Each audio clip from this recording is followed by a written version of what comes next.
My name is Emma Rodriguez.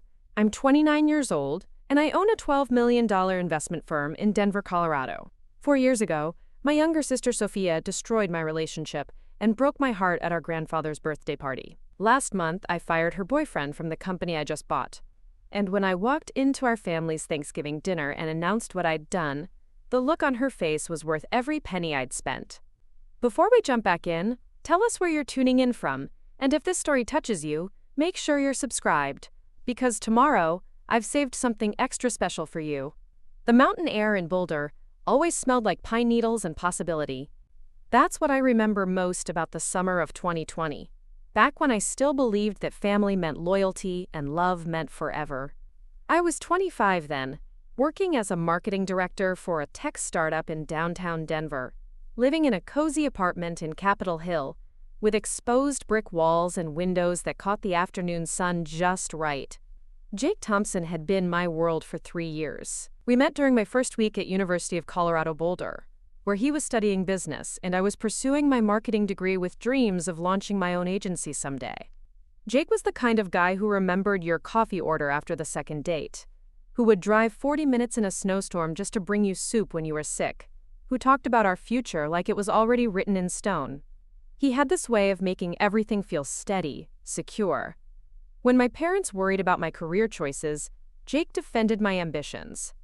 When I doubted myself during those brutal late-night study sessions, he'd sit beside me with his own textbooks, working quietly until I was ready to talk through whatever was troubling me. By our 3rd year together, he'd become woven into every part of my life so seamlessly that I couldn't imagine existence without him. Sofia was different from me in every way that mattered. Where I was methodical and planned everything down to the smallest detail, she was spontaneous and magnetic. She could walk into any room and immediately become its center of gravity, drawing people toward her with an effortless charm that I'd always envied from a distance. 2 years younger than me, she dropped out of college after freshman year to pursue what she called influencer entrepreneurship, building a social media following by posting lifestyle content and partnering with brands for sponsored posts. My parents worried about her constantly. Mom would shake her head whenever Sofia posted another photo from some expensive restaurant or designer boutique, wondering aloud how she afforded such luxuries on her inconsistent income. Dad, more traditional in his thinking, wanted both his daughters to have stable careers with benefits and retirement plans. But Sofia laughed off their concerns, insisting she was building something bigger than any conventional job could offer. Despite our differences, we'd always been close. Sofia was the one who helped me pick out my outfit for my first date with Jake, who stayed up all night helping me rehearse my presentation for my first big client meeting, who flew to Denver just to celebrate when I got promoted to marketing director. She was my sister, my friend, and the person I trusted most in the world after Jake himself. The summer of 2020 changed everything, though. We couldn't have known it at the time. COVID had turned the world upside down, and our family was clinging to whatever normalcy we could create. Abuelo Luis, my grandfather, was turning 75 in July, and despite all the restrictions and health concerns, Mom insisted we needed to celebrate properly. It would be a small gathering, just immediate family, held in the backyard of my parents' house in Boulder, where social distancing would be easier to maintain. I remember being excited about the party, not just for Abuelo's sake, but because it meant Jake would finally meet my extended family. We'd been talking more seriously about our future lately, about moving in together officially instead of Jake just spending most nights at my apartment anyway, about what we wanted from life and how we might build it together. I had this secret hope that maybe the party would be the perfect opportunity for him to see how he fit into my family, how naturally he belonged with all of us. Sofia arrived at my parents' house 2 days before the party, claiming she wanted to help with preparations but mostly just taking over Mom's kitchen to film content for her Instagram stories. She documented every aspect of the party planning process, from the selection of decorations to the marinating of the carne asada, turning Abuelo's birthday into what she called authentic family content for her followers. Jake drove up from Denver the morning of the party, bringing flowers for Mom and a bottle of expensive tequila for Abuelo, gifts I'd helped him choose but that Sofia immediately praised as so thoughtful and perfectly chosen. I watched her compliment his shirt, laugh at his jokes about the Denver traffic, and offer to show him around the backyard while I helped Dad set up the sound system for Abuelo's favorite mariachi music. There were small moments throughout that day that felt slightly off, like notes played just sharp enough to make you wince. The way Sofia touched Jake's arm when she laughed at something he said. How she positioned herself next to him in every group photo, claiming she wanted to make sure the lighting was good for everyone. The inside jokes they seemed to develop over the course of just a few hours. References to conversations I wasn't part of and hadn't even realized they'd had. But I pushed down the uneasiness, telling myself I was being paranoid and possessive. Sofia was naturally flirtatious with everyone. It was part of her personality, not a targeted campaign. Jake was just being polite and friendly to my family, which was exactly what I wanted him to do. I was reading too much into innocent interactions because I was nervous about how the day would go, not because anything was actually wrong. The party itself was beautiful. Mom had strung lights across the back patio, and Dad had set up tables under the old cottonwood tree where Abuelo could hold court and tell stories about his childhood in Mexico to anyone willing to listen. The smell of grilled meat mixed with the scent of Mom's homemade salsa verde, and everyone was laughing and talking in that comfortable blend of English and Spanish that marked all our family gatherings. Jake seemed to love it all. He listened intently to Abuelo's stories, complimented Mom's cooking with genuine enthusiasm, and even attempted to dance when the mariachi music started playing, making everyone laugh with his earnest but clumsy efforts. I felt proud watching him navigate my family's dynamics, grateful for how naturally he seemed to fit into the everyone to take home. It was a family tradition that no one left a Rodriguez party empty-handed, and Mom had been planning the distribution of leftovers almost as carefully as she'd planned the party itself. The house felt quiet after the noise and energy of the backyard celebration. Most of the guests had moved outside to the patio, where Abuelo was holding court with his post-dinner stories, leaving the kitchen and living room temporarily empty. I was wrapping enchiladas in aluminum foil when I realized I hadn't seen Jake or Sofia for the past 20 minutes or so. I wandered through the house looking for them, checking the front porch where people sometimes went to escape the crowd, glancing into Dad's study where the quieter family members occasionally retreated for a break from the festivities. The house seemed empty except for the distant sound of laughter and music from the backyard. That's when I heard voices coming from the basement. My parents had finished the basement years ago, turning it into a family room with a big sectional couch and a television where we used to watch movies during family visits. It was Sofia's favorite spot in the house because it was quiet and had good lighting for her photos and videos. I started down the stairs, planning to let them know that Mom was ready to distribute leftovers and we should probably start thinking about saying our goodbyes. But halfway down the steps, I heard Sofia's laugh, breathy and intimate in a way that made my stomach clench with sudden dread. I stopped moving, frozen on the staircase as their voices became clearer. Sofia was saying something about how funny Jake was, how she'd never realized how much they had in common. Jake's voice was lower, harder to make out, but there was something in his tone that I'd never heard when he talked to me, something warm and conspiratorial. I took another step down, and then I could see them. They were sitting on the sectional, closer together than casual conversation required. Sofia's hand was resting on Jake's knee, and his arm was stretched along the back of the couch behind her shoulders. They were leaning toward each other, speaking in whispers despite being alone in the room. But it was the way they looked at each other that stopped my heart. There was an electricity between them, a magnetic pull that was impossible to misinterpret. This wasn't innocent flirtation or friendly conversation. This was attraction, mutual and undeniable, and it was happening right in front of me in my family's basement while my grandfather's birthday party continued upstairs. I watched Jake reach up to tuck a strand of Sofia's hair behind her ear, a gesture so gentle and intimate that it felt like a physical blow to my chest. Sofia leaned into his touch, her eyes closing for just a moment, and when she opened them again, she was looking at Jake like he was the answer to a question she'd been asking her whole life. They still hadn't seen me standing on the stairs, frozen in disbelief and growing horror.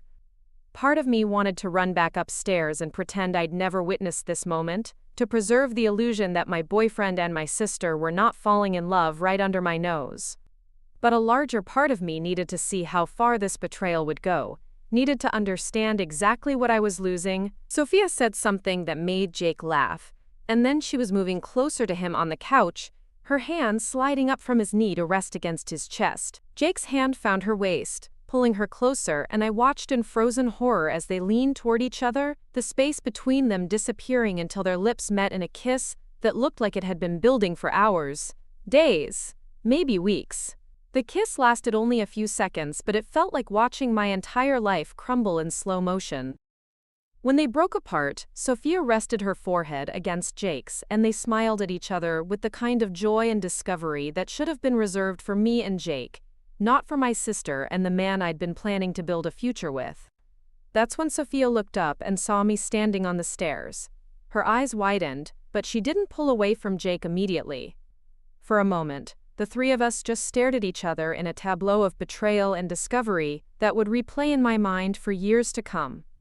Jake followed Sofia's gaze and saw me there, and his face went through a series of expressions so quickly I could barely track them. Surprise, guilt, defiance, and finally, a kind of resigned acceptance, as if he'd been caught doing something he knew was wrong but couldn't bring himself to regret. I opened my mouth to say something, anything, but no words came out. What do you say when you discover that the two people you love most in the world have been lying to you, betraying you, falling in love behind your back? What words exist for that kind of devastation? So instead of speaking, I turned around and walked back up the stairs, my legs feeling disconnected from my body, my chest tight with the effort of breathing normally. I could hear them calling my name behind me, Sofia's voice high and panicked, Jake's deeper and filled with something that might have been regret. I made it through the kitchen and out the back door before either of them caught up with me, stepping into the warm summer evening where my family was still celebrating Abuelo's birthday, still laughing and talking, and existing in a world where my life hadn't just imploded in the basement below their feet. Mom looked up as I approached, her smile fading when she saw my face. "Mija, what's wrong? You look like you've seen a ghost." I forced myself to smile, to speak normally, to pretend that everything was fine even though I felt like I was drowning in plain sight. "I'm not feeling well," I managed to say. "I think I need to go home." The next few minutes passed in a blur of concerned family members and hurried goodbyes. I claimed a sudden migraine, promising to call Mom in the morning and apologizing to Abuelo for leaving his party early. Jake appeared at my side as I was gathering my purse and keys, trying to pull me aside for a private conversation, but I couldn't bear to look at him, couldn't stand to hear whatever explanation or justification he was preparing to offer. "Emma, please, let me explain," he said quietly, his hand reaching for my arm. I stepped away from his touch, finally meeting his eyes. "There's nothing to explain," I said, surprised by how steady my voice sounded when everything inside me was screaming. I saw what I saw. Sofia emerged from the house as I was walking toward my car, her face flushed and her hair slightly messed from their encounter in the basement. She started toward me, but I held up a hand to stop her. "Don't," I said simply. "Just don't." I drove back to Denver in a haze of shock, and preparing and narrating this story took us a lot of time, so if you are enjoying it, subscribe to our channel. It means a lot to us. Now back to the story. Disbelief, my hands shaking on the steering wheel as I navigated the familiar mountain curves that had never felt so treacherous. By the time I reached my apartment, the reality of what had happened was beginning to settle in, and with it came a grief so overwhelming I could barely function. I sat in my car in the parking lot for nearly an hour, staring up at the windows of the apartment I shared unofficially with Jake, trying to figure out how to go inside and face the evidence of our life together. His clothes in my closet, his books on my shelves, his coffee mug in my sink from that morning when everything had still been normal and intact.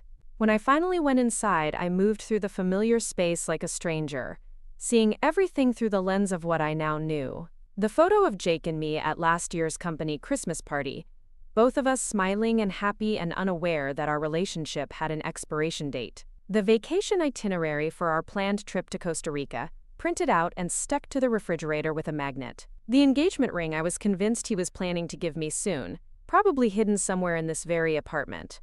I didn't pack his things that night. I didn't call him or Sofia, didn't demand explanations or apologies or promises that it would never happen again.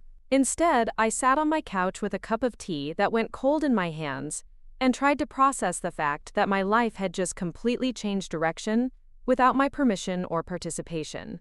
The next morning brought a series of increasingly frantic phone calls and text messages from both Jake and Sofia, each of them desperate to explain, to apologize, to somehow minimize the magnitude of what I'd witnessed. I listened to their voicemails once each, just long enough to confirm that neither of them was denying what had happened, only trying to justify it or beg for forgiveness. Jake's message was full of apologies and claims that it had been a moment of weakness, that he loved me and wanted to work things out. Sofia's was more complicated, mixing genuine remorse with defensive explanations about how these things sometimes just happened, how love couldn't be controlled or predicted.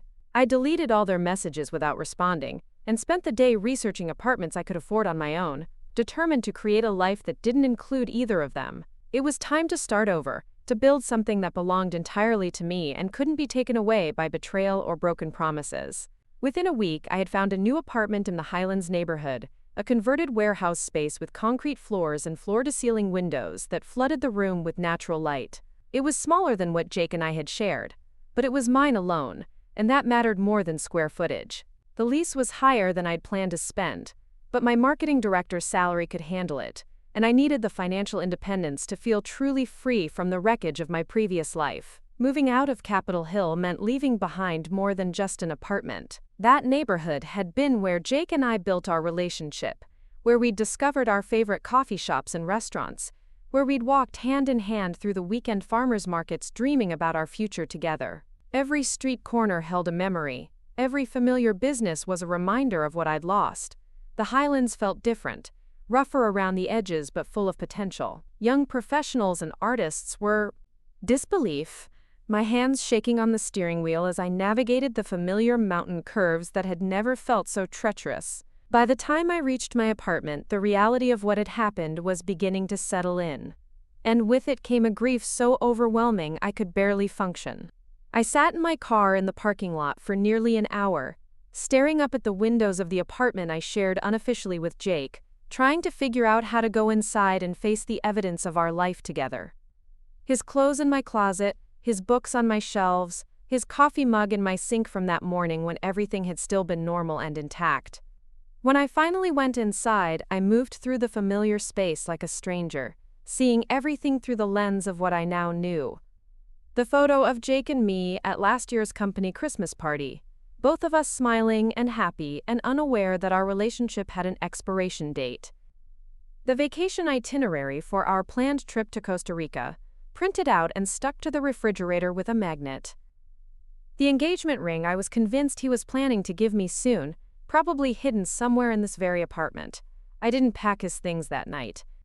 I didn't call him or Sofia, didn't demand explanations or apologies or promises that it would never happen again. Instead, I sat on my couch with a cup of tea that went cold in my hands and tried to process the fact that my life had just completely changed direction without my permission or participation.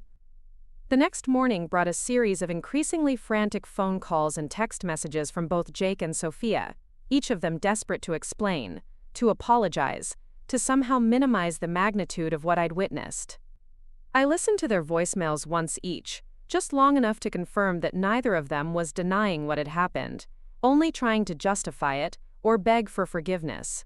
Jake's message was full of apologies and claims that it had been a moment of weakness, that he loved me and wanted to work things out. Sofia's was more complicated, mixing genuine remorse with defensive explanations about how these things sometimes just happened, how love couldn't be controlled or predicted. I deleted all their messages without responding, and spent the day researching apartments I could afford on my own, determined to create a life that didn't include either of them. It was time to start over, to build something that belonged entirely to me and couldn't be taken away by betrayal or broken promises. Within a week, I had found a new apartment in the Highlands neighborhood, a converted warehouse space with concrete floors and floor-to-ceiling windows that flooded the room with natural light. It was smaller than what Jake and I had shared, but it was mine alone, and that mattered more than square footage.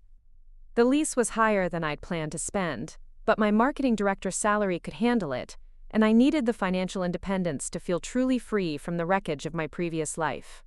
Moving out of Capitol Hill meant leaving behind more than just an apartment. That neighborhood had been where Jake and I built our relationship, where we'd discovered our favorite coffee shops and restaurants, where we'd walked hand in hand through the weekend farmers markets dreaming about our future together. Every street corner held a memory, every familiar business was a reminder of what I'd lost.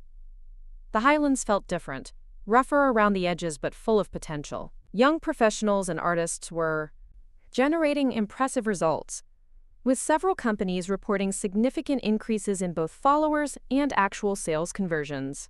David noticed the success and began assigning me more high-profile clients, including a few that were considering leaving TechFlow for larger marketing firms. My work convinced them to stay, and my reputation within the company grew rapidly. I was invited to strategy meetings that had previously been limited to senior leadership, asked to present my ideas to potential new clients, and given increasing autonomy over the marketing department's direction. The professional recognition felt validating in a way that helped counteract the personal rejection I was still processing. Jake and Sofia might have decided I wasn't worth their loyalty, but my colleagues and clients clearly valued my contributions. I began to see that perhaps losing Jake wasn't the devastating career setback I'd initially feared. Maybe it was an opportunity to discover what I could accomplish when I wasn't splitting my emotional energy between work and relationship maintenance. My apartment in the Highlands became a sanctuary where I could process the changes happening in my life. The concrete floors and industrial fixtures created an atmosphere that felt modern and forward-looking, completely different from the cozy domesticity of my previous home. I bought plants that required minimal care, hung abstract artwork that reflected my mood rather than matching any particular color scheme, and created a home office space where I could work on freelance projects that interested me. The freelance work started almost by accident. One of TechFlow's clients mentioned that they were looking for additional marketing support beyond what our company could provide, and they asked if I knew anyone who might be available for part-time work. Instead of referring them to another agency, I offered to take on the project myself, working evenings and weekends to develop a comprehensive marketing plan for their business. The project went so well that the client referred me to 2 other businesses, and within a month, I had a small but growing freelance practice that was bringing in extra income while expanding my professional skills. I was careful to ensure that my freelance work didn't conflict with my responsibilities to TechFlow, but David was supportive of my outside projects, recognizing that they made me a more valuable employee. The extra money from freelancing allowed me to begin thinking about longer-term financial goals. I started researching investment opportunities, reading books about personal finance and wealth building, and meeting with financial advisors to understand my options. For the first time in my life, I was thinking seriously about building real wealth, rather than just earning enough to cover my expenses. This financial planning was motivated partly by practical considerations, but also by a growing desire for independence and security. The betrayal by Jake and Sofia had taught me that I couldn't rely on other people for my emotional or financial well-being. I needed to build a life that was strong enough to withstand future challenges, successful enough to give me options and freedom. During this period of intense focus on work and financial planning, I maintained minimal contact with my family. Mom called regularly, trying to check on my well-being without directly addressing what had happened at Abuelo's party. She would ask about my new apartment, my work, whether I was eating properly and getting enough sleep. Her concern was genuine and loving, but I could tell she was struggling with how to navigate the situation between her daughters. Dad's approach was different. He would call occasionally with practical questions about my car insurance or tax documents, conversations that felt normal and uncomplicated because they didn't require us to address the emotional complexities of what Sofia had done.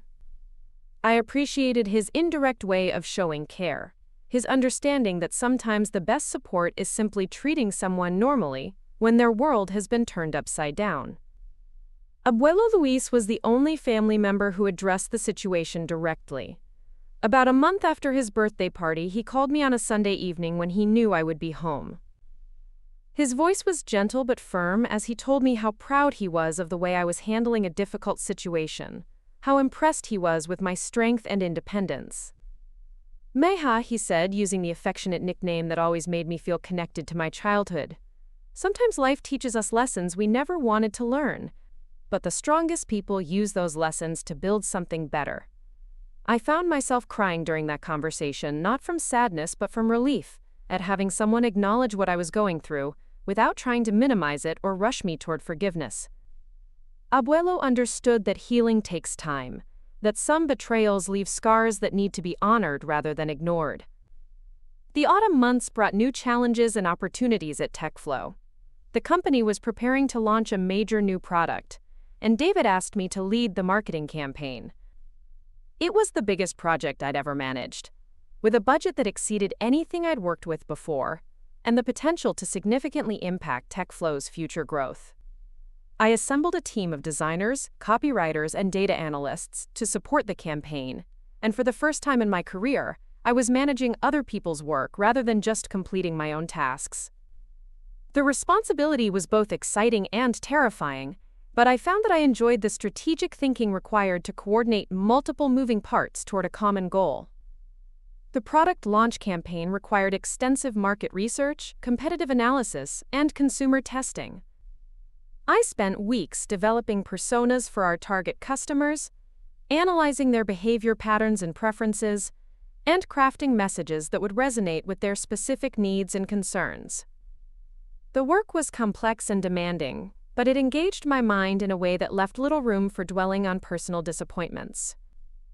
As the launch date approached, I found myself working 12-hour days and weekends, fine-tuning every detail of the campaign. My team was equally committed, and we developed a collaborative energy that made even the most stressful moments feel manageable. I was discovering that I had real leadership abilities, that I could inspire other people to do their best work while maintaining high standards for the final product. The campaign launched in November, and the results exceeded everyone's expectations.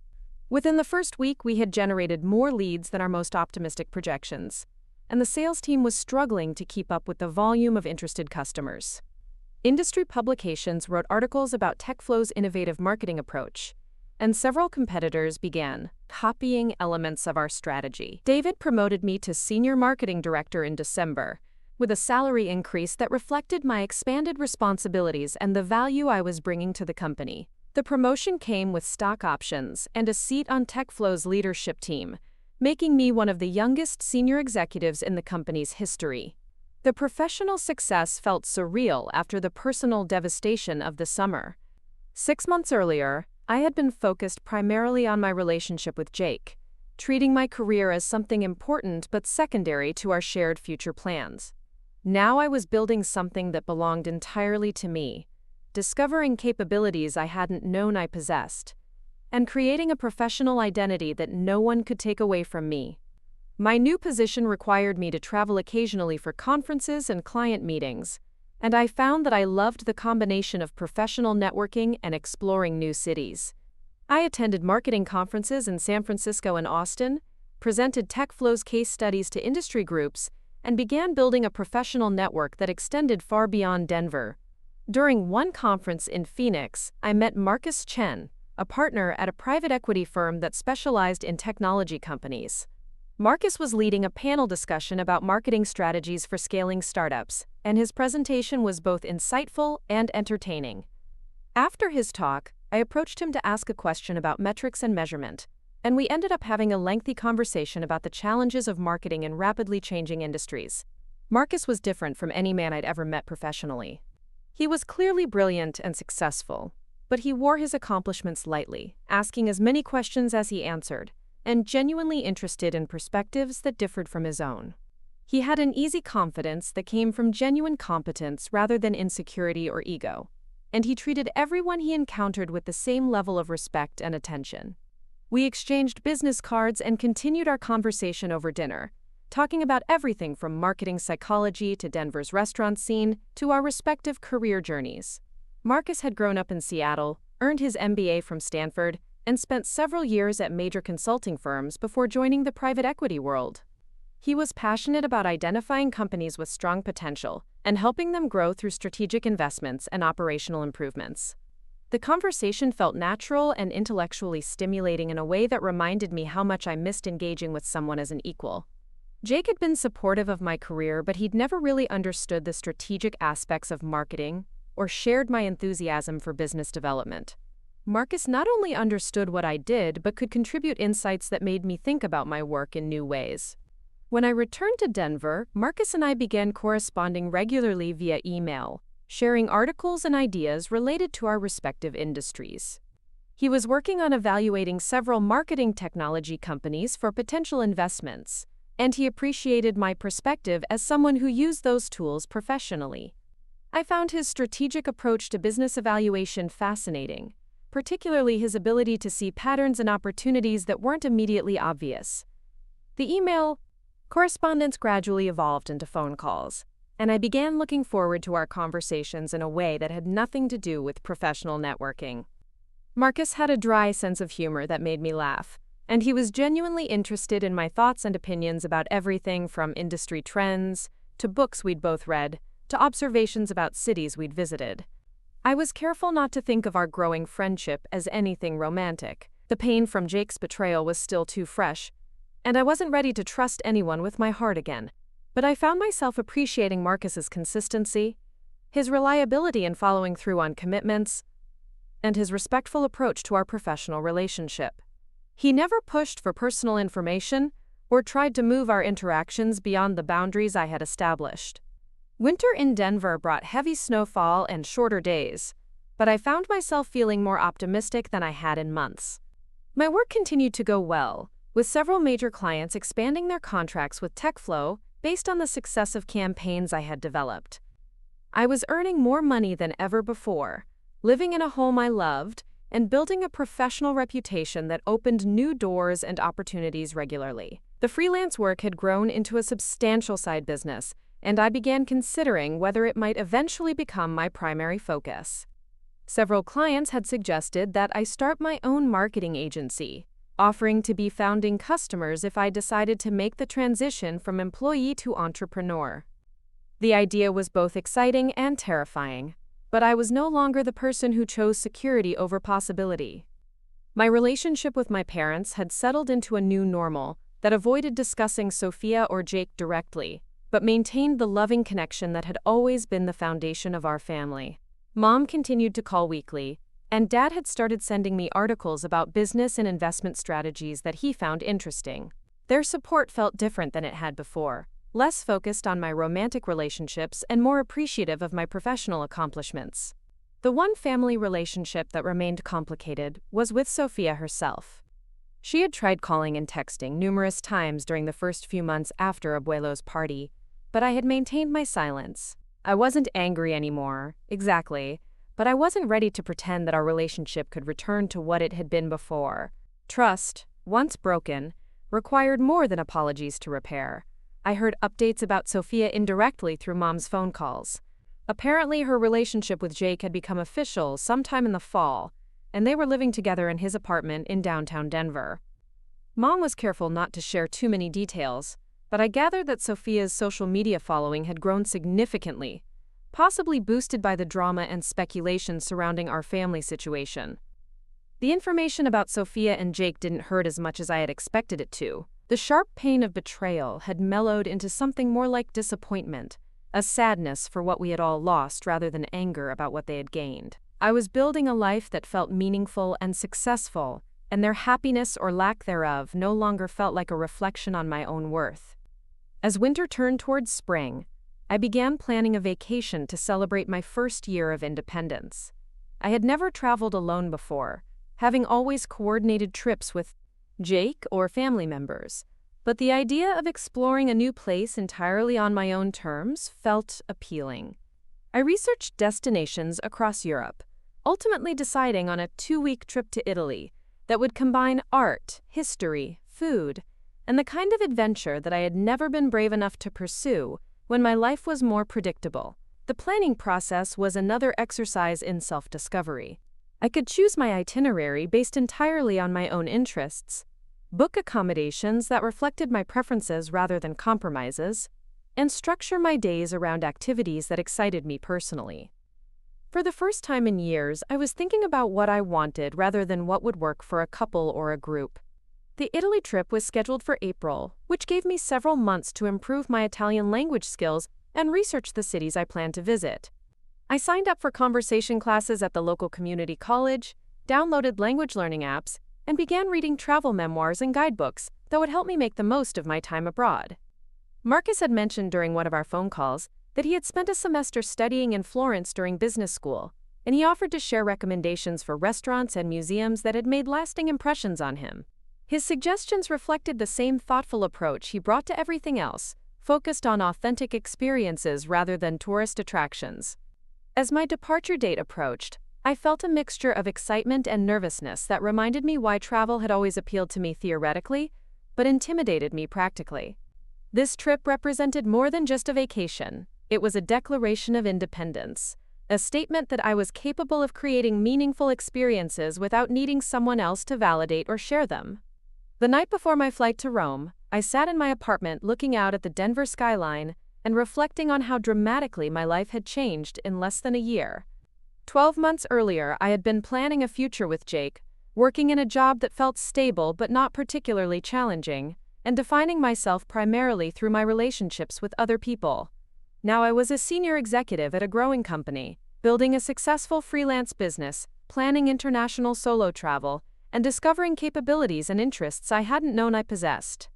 The person who had been devastated by betrayal at Abuelo's birthday party felt like a younger, more naive version of myself, someone I remembered fondly but couldn't imagine being again.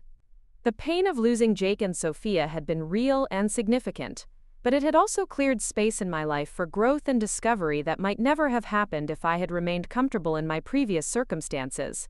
I was learning that some losses, even devastating ones, can become opportunities if you're willing to do the difficult work of rebuilding rather than simply recovering.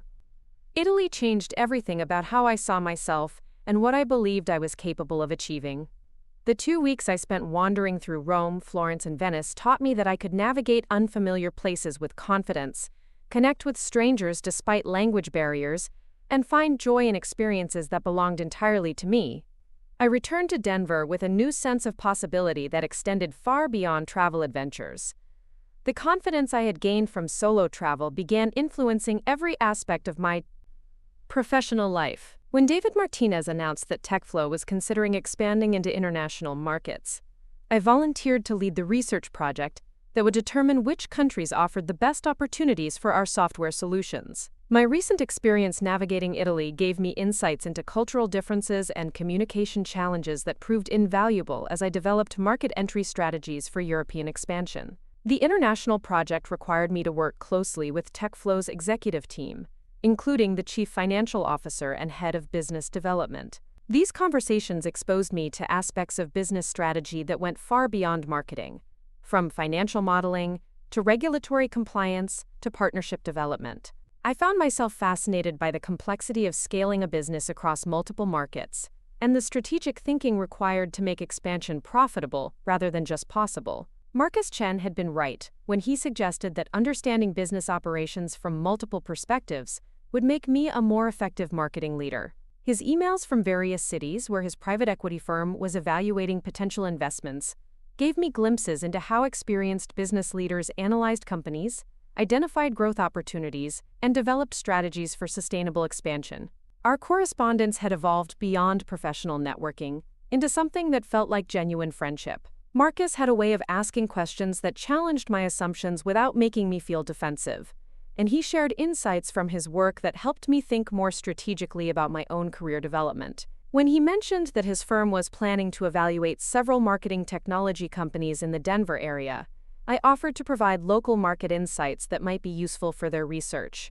The offer led to my first formal consulting engagement with Marcus's firm, Rodriguez Strategic Partners. They needed someone with deep knowledge of the Denver technology ecosystem to help them understand competitive dynamics and market positioning for companies they were considering. The project would require me to research dozens of local businesses, analyze their marketing strategies, and provide detailed reports on their strengths and potential vulnerabilities.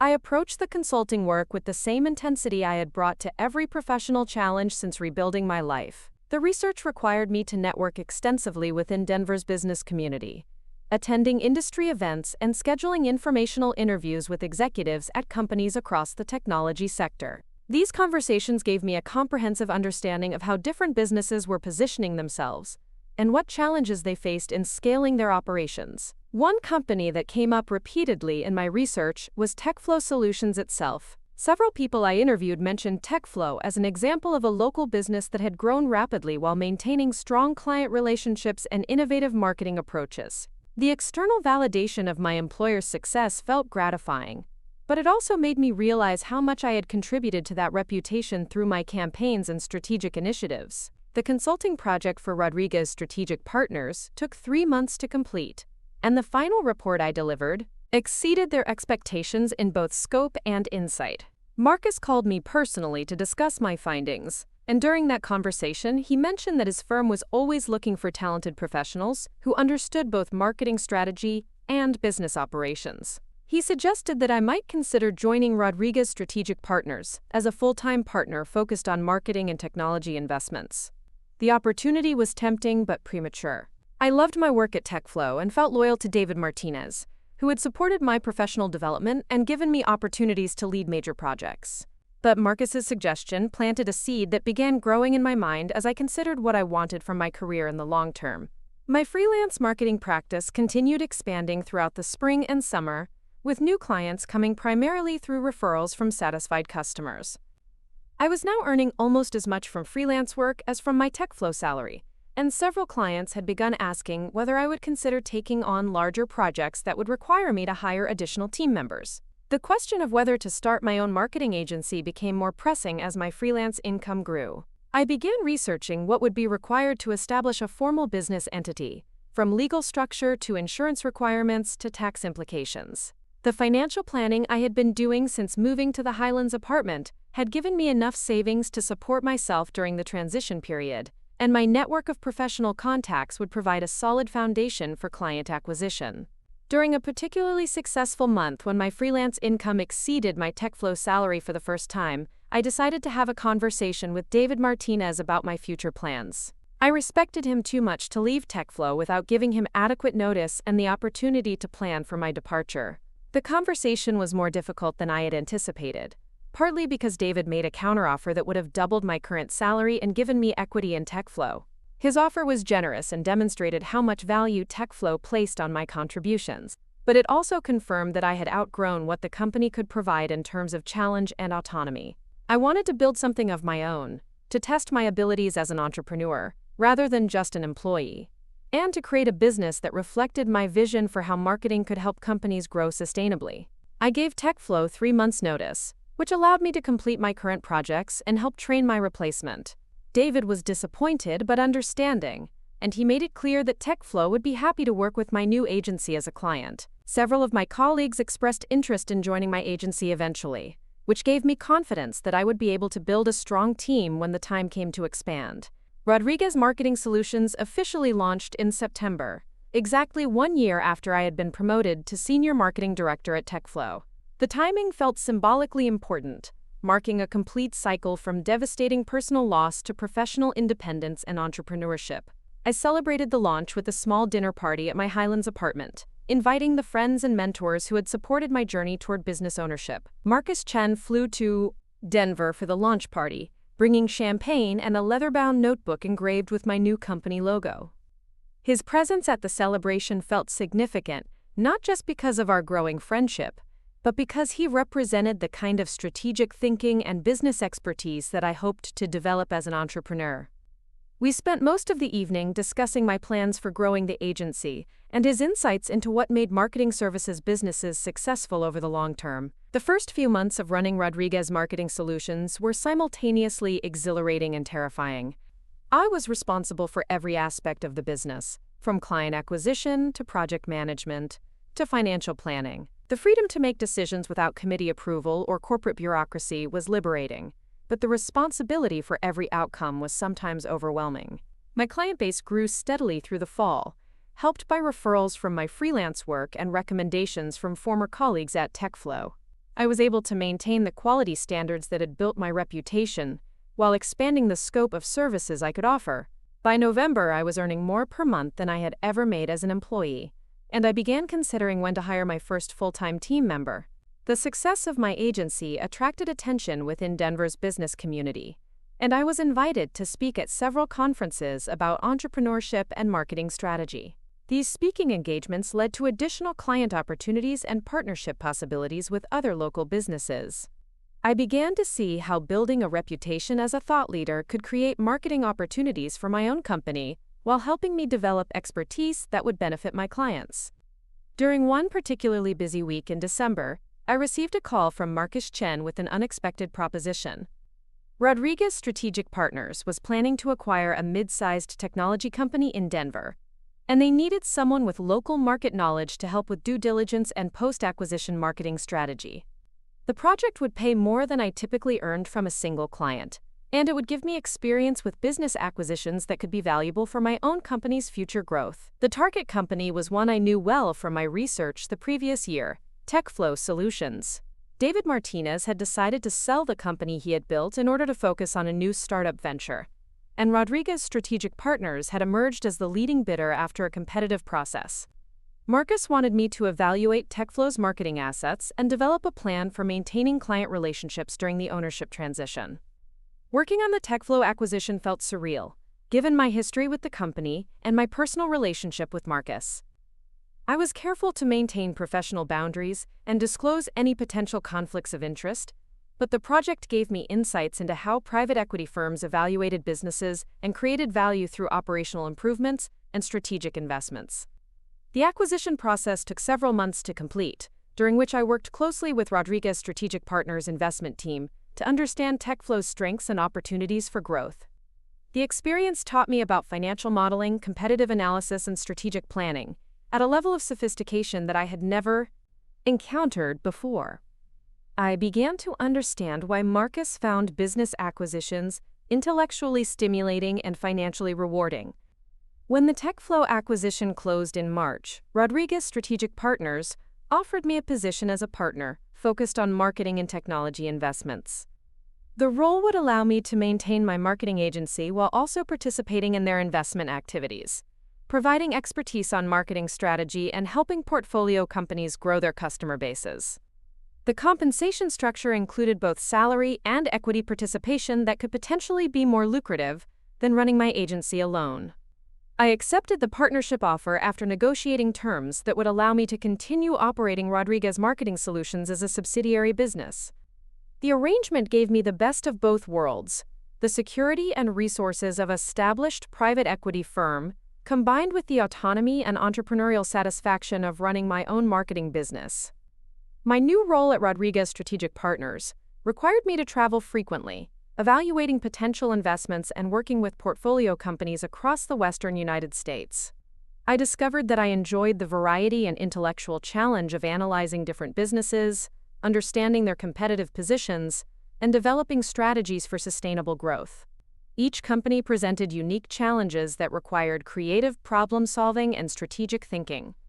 One particularly interesting project involved evaluating a software company in Austin that had developed innovative solutions for small business management but was struggling with customer acquisition and retention. The company's technology was superior to its competitors, but their marketing approach was unfocused and ineffective.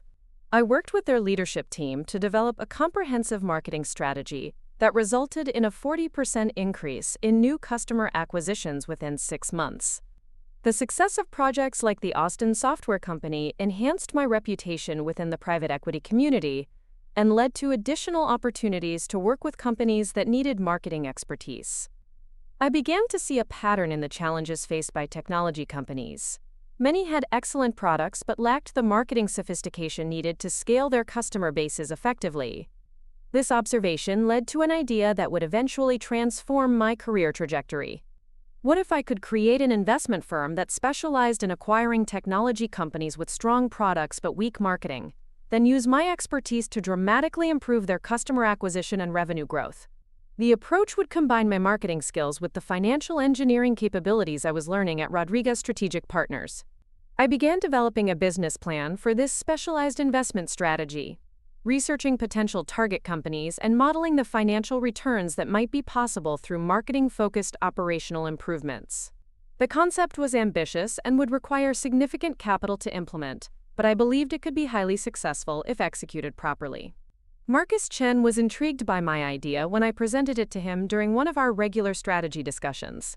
He had observed the value I was creating for Rodriguez Strategic Partners' portfolio companies, and recognized that marketing expertise was often the missing piece that prevented good technology companies from achieving their full potential. He suggested that we explore whether my specialized approach could be implemented as a new fund within Rodriguez Strategic Partners' existing structure. The possibility of launching my own investment fund was exciting but daunting. It would require me to raise capital from institutional investors, build a team of professionals with complementary skills, and take responsibility for generating returns that would satisfy our limited partners. The stakes would be higher than anything I had attempted before, but the potential rewards were correspondingly significant. As I researched the fund formation process, I began to understand how much my life had changed since that devastating night at Abuelo's birthday party. I had evolved from someone whose identity was primarily defined by her relationships to someone who was building substantial business assets and considering launching an investment fund. The betrayal that had initially felt like the end of my world had actually been the beginning of a journey toward independence and entrepreneurship that I might never have undertaken if my life had remained comfortable and predictable. My relationship with Marcus had also evolved during our months of working together at Rodriguez Strategic Partners. What had begun as professional networking had developed into a deep friendship built on mutual respect and shared intellectual interests. We spent long hours discussing business strategy, debating investment opportunities, and challenging each other's assumptions about markets and competitive dynamics. There was an ease in our interactions that reminded me of the best aspects of my relationship with Jake, but without the underlying tension and compromise that had characterized that connection. Marcus appreciated my analytical abilities and strategic thinking, while I valued his experience and wisdom about business development. We functioned as intellectual equals in a way that felt both comfortable and stimulating. I was careful not to interpret our professional partnership as anything romantic, partly because of my lingering wariness about workplace relationships, and partly because I wasn't ready to risk the friendship we had built. But I found myself looking forward to our conversations and feeling energized by the collaborative aspects of our work together.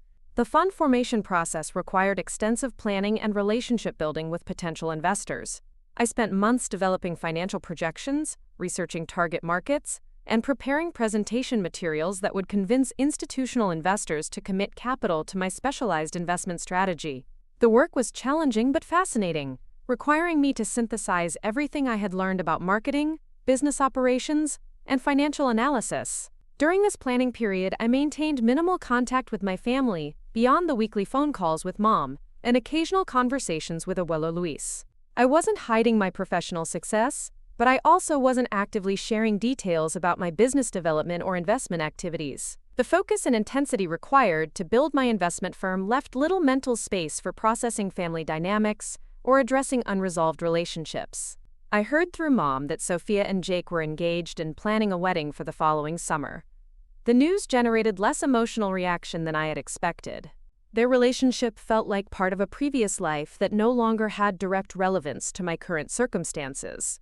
I was grateful that their engagement announcement didn't trigger the pain and anger that would have overwhelmed me 2 years earlier.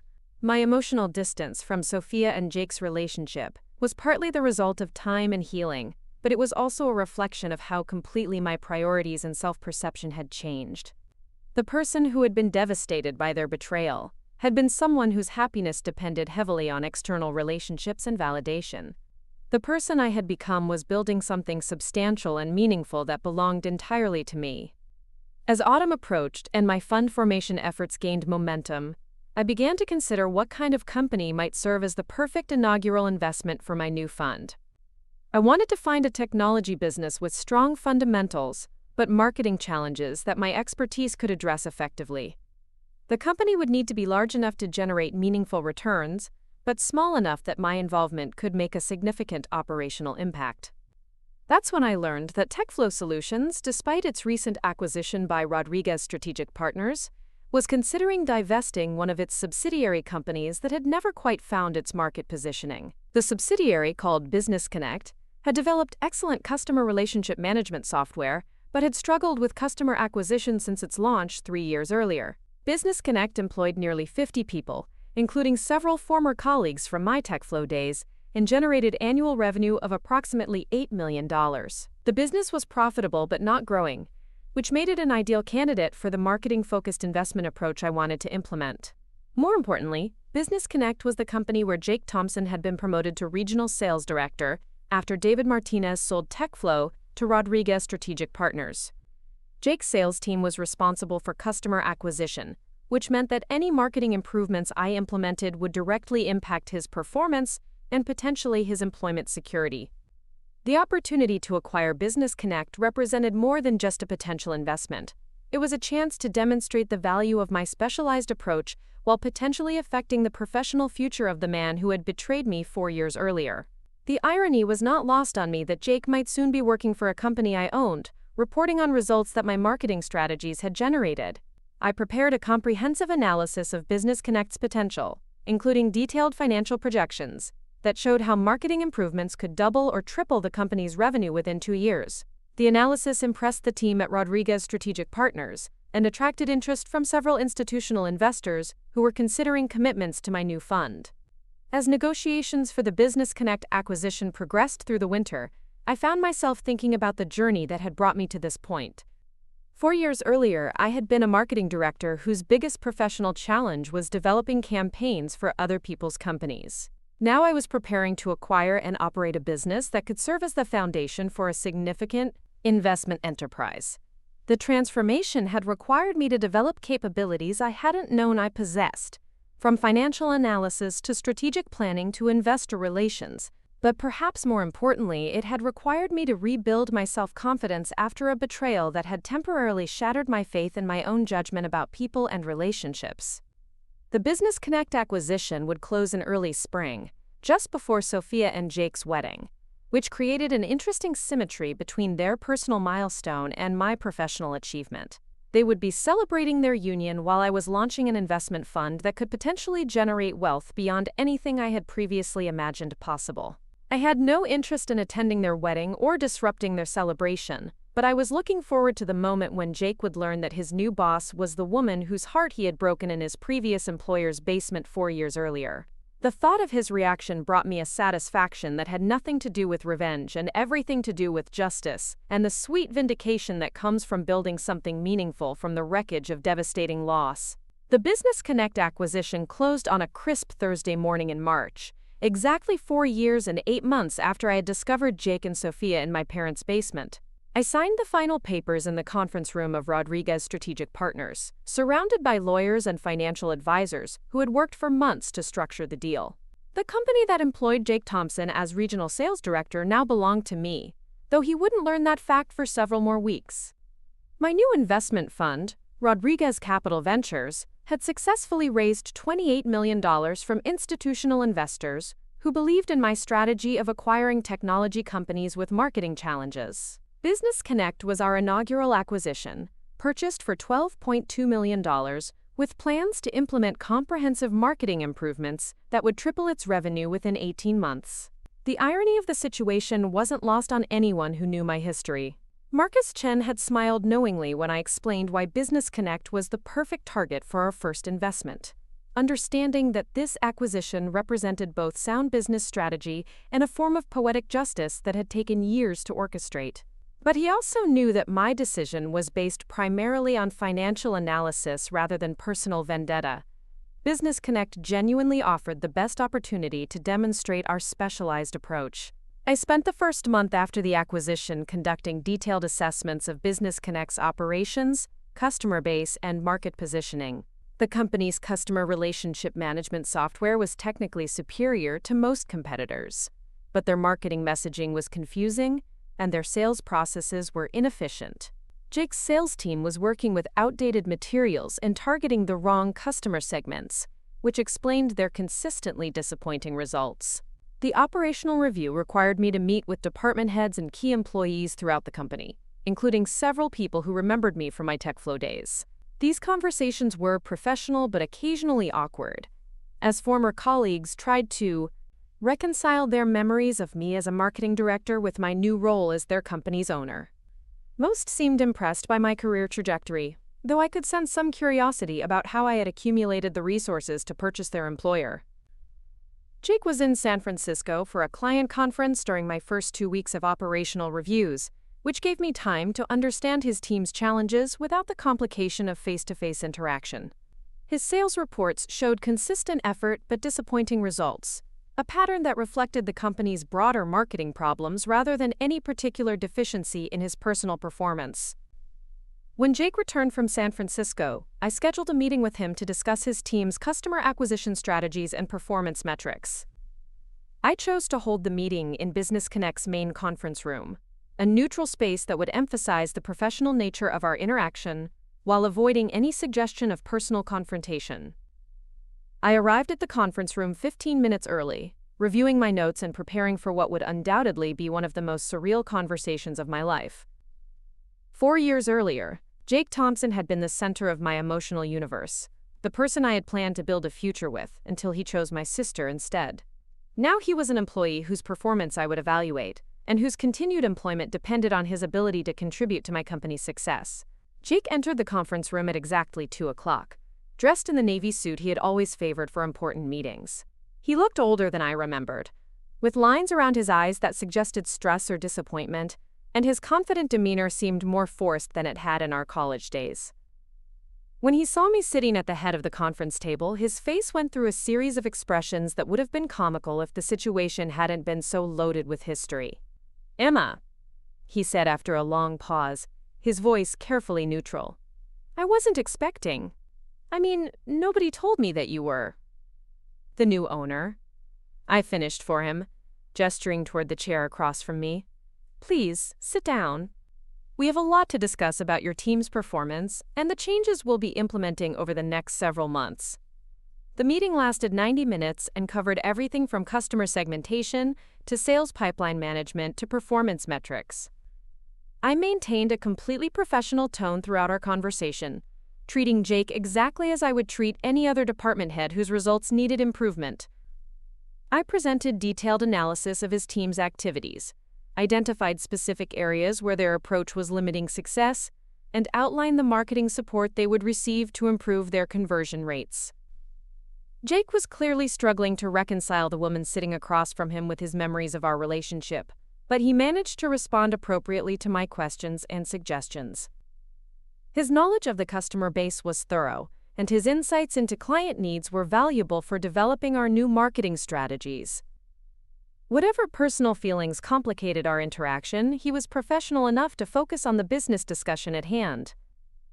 Toward the end of the meeting, I outlined the performance expectations that would apply to his team over the next quarter. The targets were ambitious, but achievable with proper marketing support, and I made it clear that meeting these goals would result in substantial bonuses for his entire sales team. I also explained that failure to meet the targets would necessitate restructuring the sales department, which could affect personnel decisions. "I understand," Jake said when I finished explaining the new expectations. "Can I ask you something, though? Off the record?" I considered his request for a moment before nodding. "What do you want to know?" "Are you doing this because of what happened between us? Because if you are, I want you to know that I understand why you'd be angry, and I don't expect any special treatment. But my team doesn't deserve to suffer because of my personal mistakes." His question was fair, and I appreciated that his first concern was for his employees rather than his own job security. "Jake, I bought this company because it represents an excellent investment opportunity. Your team's performance will be evaluated based on business metrics, not personal history. If you can deliver the results we need, you'll be rewarded accordingly. If you can't, we'll make the necessary changes to ensure this company succeeds." The relief on his face was genuine, though I could see that he was still processing the strange dynamics of our new professional relationship. "Thank you for being direct about that. I know this situation is unusual." "It is," I agreed, "but I'm not interested in relitigating the past. I'm focused on building value for my investors and creating opportunities for employees who contribute to that goal. Your job is to help your team exceed their targets. My job is to provide the resources and strategy that make that possible." Over the following weeks, I implemented comprehensive changes to Business Connect's marketing approach, from rebranding the company's visual identity to restructuring their website to launching targeted advertising campaigns that reached better qualified prospects. The new marketing materials provided Jake's sales team with tools that were dramatically more effective than anything they had used previously, and their conversion rates began improving almost immediately. I also restructured the sales process itself, implementing customer relationship management protocols that helped Jake's team track prospects more efficiently and follow up more systematically. The changes required additional training and adjustment periods, but the results were evident within the first month.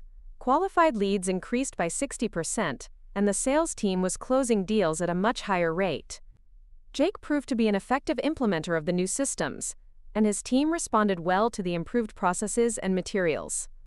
Their performance exceeded the ambitious targets I had set for the first quarter, earning bonuses that were larger than any they had received in the company's history. Jake himself earned a performance bonus that was more than his previous annual salary increase, and I could see that the financial recognition was meaningful for him. The success of Business Connect's transformation attracted attention within Denver's business community and among the investors in Rodriguez Capital Ventures. The company's revenue grew by 80% in the first 6 months after acquisition, and our customer retention rates improved dramatically as well. The results validated my investment strategy and generated interest from other institutional investors who wanted to participate in future funds. Marcus Chen was particularly pleased with Business Connect's performance, both because it demonstrated the viability of our specialized approach and because it enhanced Rodriguez Strategic Partners' reputation for operational excellence. The success led to discussions about raising a larger fund that could pursue more ambitious acquisitions, potentially including companies with revenues in the $50 to $100 million range. During this period of professional triumph, I maintained minimal contact with my family beyond the usual phone calls with Mom and occasional conversations with Abuela Luis. I wasn't deliberately avoiding Sofia and Jake's wedding preparations, but I was genuinely too busy with business development to focus on family events that felt increasingly irrelevant to my current life. Mom mentioned during one of our weekly calls that Sofia had asked whether I would be attending the wedding, which was scheduled for early June at a resort in Aspen. I told Mom that I had business commitments that weekend and wouldn't be able to participate, which was true but not the complete explanation for my absence. I had no desire to watch Sofia and Jake celebrate their union, but I also felt no bitterness about missing their special day. The emotional distance I felt from their wedding was a measure of how completely my priorities and identity had changed over the past 4 years. The woman who had been devastated by their betrayal would have been consumed by thoughts of their wedding day, either planning some form of disruption or torturing herself by imagining their happiness.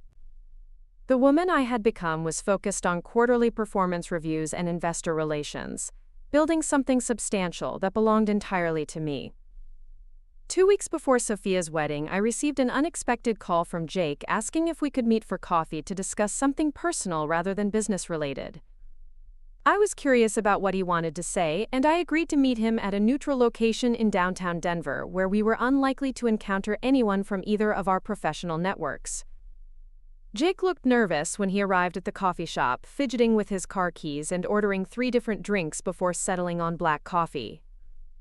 We found a quiet table near the window where we could speak privately, and for the first few minutes we made awkward small talk about the weather and downtown construction projects. Finally, Jake took a deep breath and addressed the reason for our meeting. "Emma, I know you said you weren't interested in relitigating the past, but I need to apologize to you properly. Not as your employee to his boss, but as someone who hurt you badly and never took responsibility for it." I listened without interrupting as Jake explained how guilty he had felt about the way our relationship ended, how he had convinced himself at the time that his feelings for Sofia justified his betrayal, and how he had come to understand over the years that his actions had been selfish and cruel regardless of his emotions. "I know you've built an incredible life for yourself," he continued, "and I know that apologizing now doesn't change anything about what I did. But I needed you to know that I understand how wrong I was, and I'm sorry for the pain I caused you." His apology was sincere and thoughtful, addressing the specific ways his behavior had been hurtful, rather than offering generic expressions of regret. Appreciated that he wasn't asking for forgiveness or trying to minimize his responsibility, but simply acknowledging the harm he had caused and expressing genuine remorse. "Thank you for saying that," I replied after he finished speaking. "I know it wasn't easy to have this conversation, and I appreciate your honesty about what happened." "Can I ask you something?" Jake said hesitantly. "Are you happy now? I mean, obviously you're incredibly successful, but are you happy?" The question surprised me with its directness and apparent genuine concern. Yes, I said after considering my response. I'm happier than I've ever been. Building my own company, working with interesting clients, having the freedom to make decisions about my own life. It's exactly what I want to be doing. I'm glad, Jake said, and I could see that he meant it. You deserve that kind of success and happiness. And for what it's worth, working for you has reminded me why I respected you so much when we were together. You're an incredible leader, and Business Connect is lucky to have you as an owner.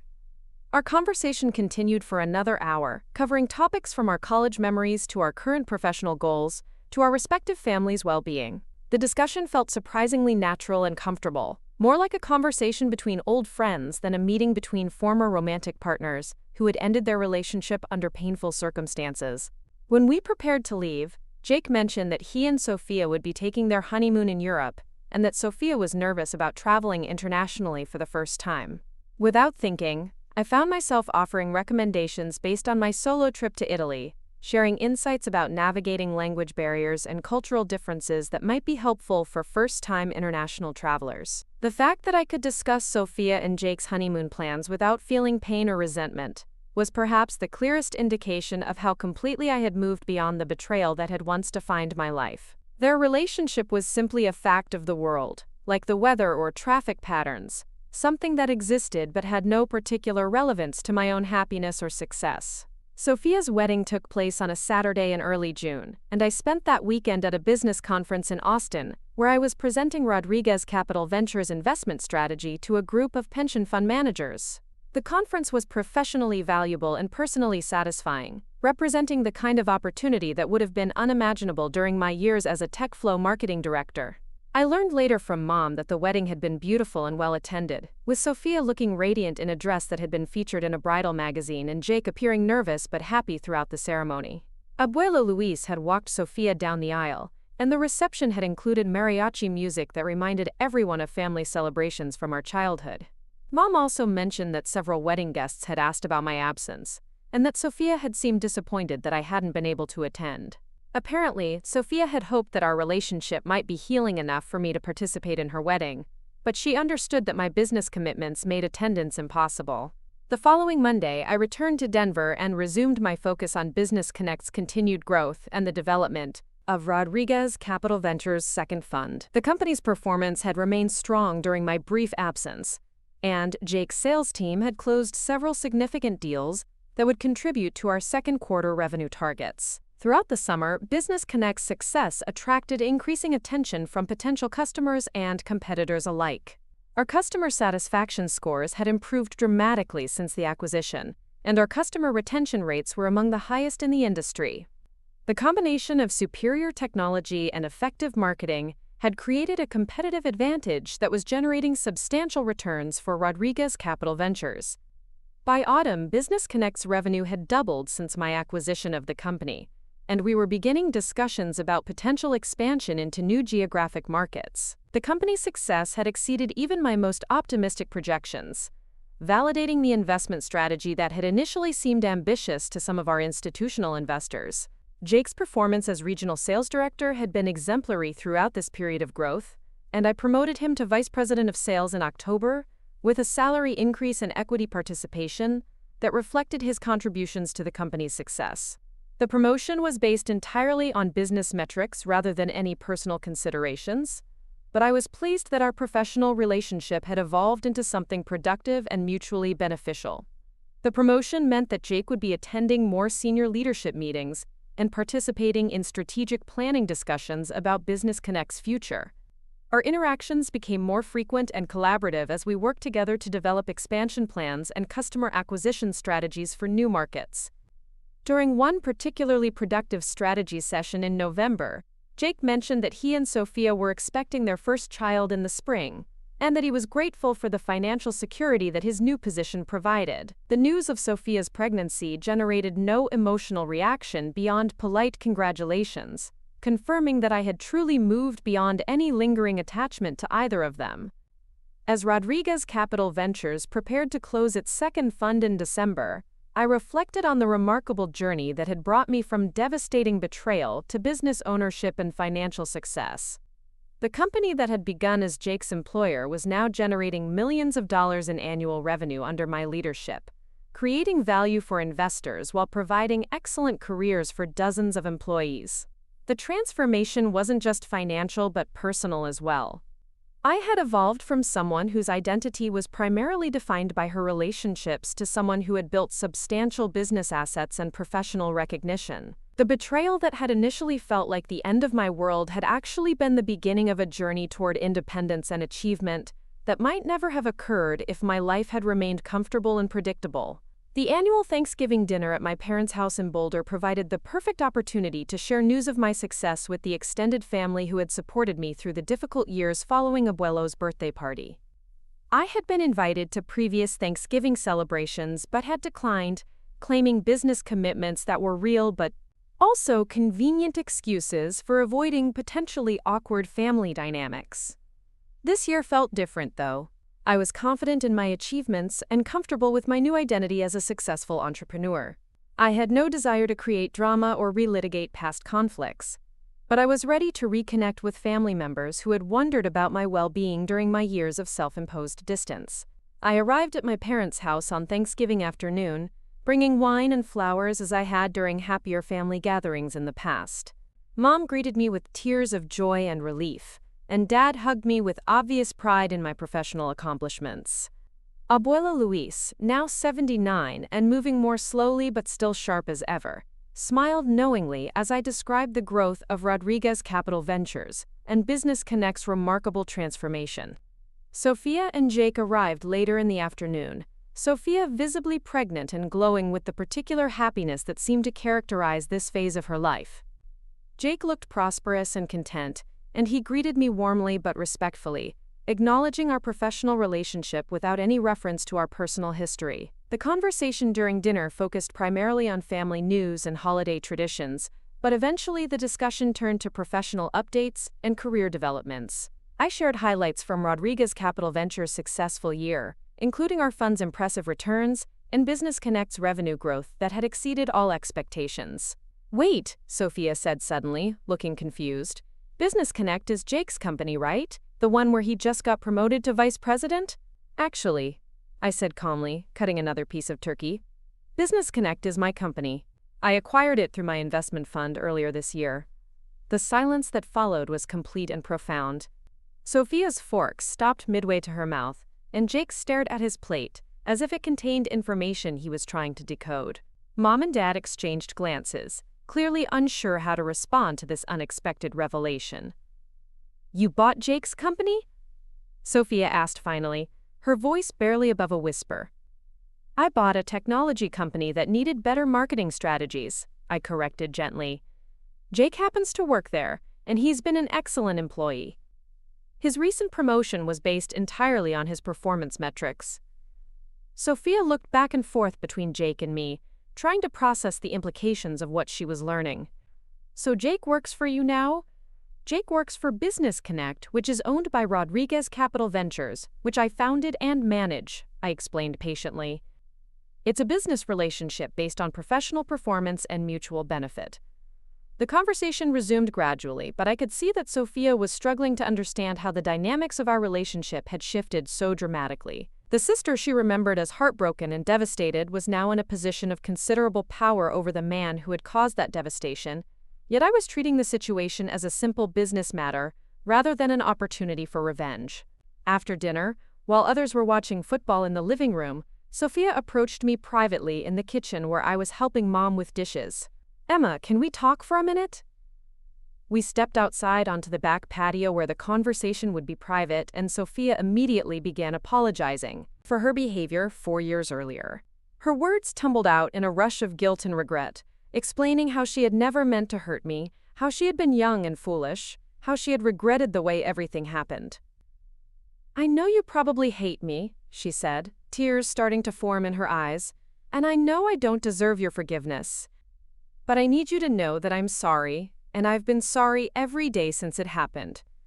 I listened to her apology with the same patience I had shown Jake's earlier in the year, recognizing that she needed to express her remorse even if I no longer required it for my own healing.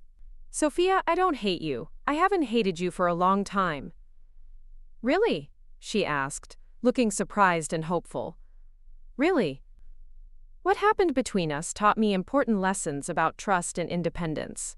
And those lessons helped me build something I'm proud of. I'm not saying it wasn't painful at the time, but I'm grateful for where that pain led me. Sofia stared at me for a long moment, clearly struggling to reconcile this response with whatever reaction she had expected. So you're not trying to get back at us by buying Jake's company? I smiled at her question, understanding why she would interpret the situation that way. Sofia, if I wanted revenge, I could have fired Jake on my first day as owner. Instead, I promoted him and gave him the largest bonus of his career. This isn't about revenge, it's about building a successful business. But doesn't it feel weird, being his boss after everything that happened? It felt weird initially, I admitted. But Jake is good at his job, and I need good employees to make my investment successful. Personal history doesn't change business fundamentals. Our conversation continued for another 20 minutes, covering everything from her pregnancy to my travel experiences to our childhood memories that remained untainted by recent complications. By the time we returned to the house, Sofia seemed more relaxed and genuinely pleased about my success, even if she still found the situation somewhat surreal. The rest of the evening passed comfortably, with family members sharing stories and catching up on news that had been missed during my years of limited contact. I found myself enjoying the familiar warmth of family gatherings, while appreciating that I no longer needed their approval or validation to feel confident about my life choices. As I prepared to leave that evening, Abuela Luis pulled me aside for a private conversation. "Mija, I want you to know how proud I am of what you've accomplished. You took something that could have destroyed you and used it to build something beautiful. Thank you, Abuelo. Your support meant everything to me during the hardest times."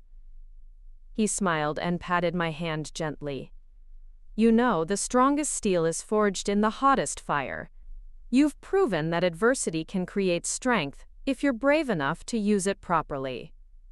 Driving back to Denver that evening, I reflected on how dramatically my relationship with both my family and my own identity had evolved since that devastating night 4 years earlier. The woman who had discovered Jake and Sofia in the basement had been someone whose happiness depended on external relationships and validation. The woman driving home from Thanksgiving dinner owned a successful investment firm and had the financial resources to pursue any opportunity that interested her. The transformation hadn't happened overnight, and it hadn't been easy. Building Rodriguez Capital Ventures had required years of focused effort, professional development, and strategic thinking that had challenged me in ways I hadn't anticipated. But the results spoke for themselves. I had created something valuable and meaningful that belonged entirely to me. The following Monday brought news that Business Connect had been selected as one of Denver's fastest-growing companies by a prominent business magazine, recognition that would generate additional publicity and customer interest. The award was based on our revenue growth since the acquisition, which had exceeded 200% in less than a year. Jake stopped by my office to congratulate me on the recognition and to discuss how we might leverage the publicity for additional marketing opportunities. Our conversation was collaborative and professional, focused on strategies for converting media attention into customer acquisition. The evolution of our relationship from romantic partners to business colleagues still felt surreal occasionally, but it had become surprisingly natural and productive. As 2024 drew to a close, Rodriguez Capital Ventures had achieved returns that exceeded our investors' expectations and established a reputation for operational excellence that was attracting interest from larger institutional investors. Our success with Business Connect had validated the investment strategy and created opportunities to pursue more ambitious acquisitions in the future. I spent New Year's Eve at a small party hosted by Marcus Chen, surrounded by business partners and friends who had supported my entrepreneurial journey. The celebration felt appropriate for someone whose life had been transformed by taking calculated risks and pursuing ambitious goals despite initial uncertainty and fear.